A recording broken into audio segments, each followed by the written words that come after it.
श्रीराम समर्थ. सद्गुरू श्री ब्रह्मचैतन्य गोंदवलेकर महाराजांचे प्रवचन दिनांक 15 नोव्हेंबर. काळजीचे मूळ कर्तेपणात. आनंद पाहायला आपल्याला दुसरे कुठे जावे लागते का? नाही. जो स्वतःच आनंद रूप आहे त्याने आपण होऊन मी दुःखी आहे असे मानून घेतले आहे. एक जण आपले तोंड आरशात पाहायला गेला, पण त्याला ते दिसले नाही. तेव्हा दुसरा एक जण म्हणाला, मी दाखवतो. असे म्हणून आरशावर मळ बसला होता तो पुसून त्याने आत पाहायला सांगितले. तेव्हा तोंड स्वच्छ दिसले. त्याचप्रमाणे साधू लोक करीत असतात. ते आपल्याला सांगत असतात की तूच ब्रह्मरूप आहेस, म्हणजे तू स्वतः सिद्ध आणि आनंदरूप आहेस. परंतु आपण काय करतो की हा प्रपंच माझा आहे असे समजतो आणि त्यामुळे त्यातले सर्व सुखदुःख आपण आपल्यावर लादून घेतो. ज्याने तो उत्पन्न केला त्याला तो रक्षण करण्याची शक्ती असते आणि तो ते आपल्या इच्छेप्रमाणे करीतही असतो. पण तिथे आपल्यावर कर्तेपणा ओढून घेऊन आपण सर्व काळजी करीत बसतो. वास्तविक आपल्या हाती काय आहे? परमात्म्याला काय करायचे ते तो करीत असतो. आपण मात्र काळजी करून क्षीण करून घेत असतो. म्हणूनच काळजी सोडून देऊन आपण भगवंताला शरण होऊन राहावे.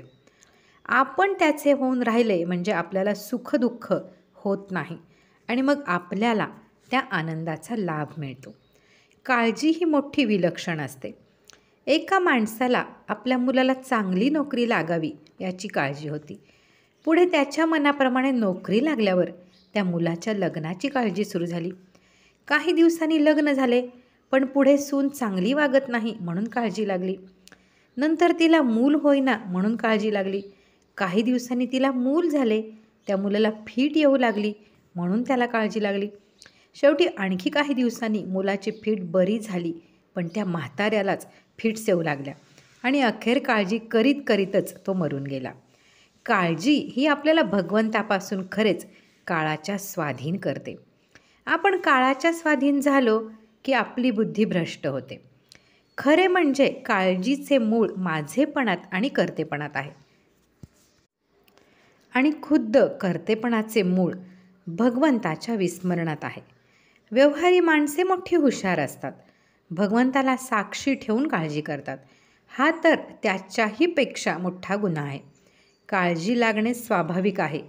ही कल्पनाच आधी आपण मनातून काढून टाकली पाहिजे. आपली काळजी का सुटत नाही या प्रश्नाचे उत्तर अगदी सोपे आहे. काळजीने आपल्याला धरण्याच्या ऐवजी आपणच काळजीला घट्ट धरून ठेवतो. मग ती सुटणार कशी?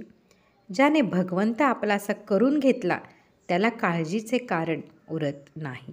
आजचे बोधवचन. संकट आले तर काळजी करू नये. भगवंत करतो ते आपल्या हिताचे करतो ही दृष्टी असावी. जानकी जीवन स्मरण. जय जय राम.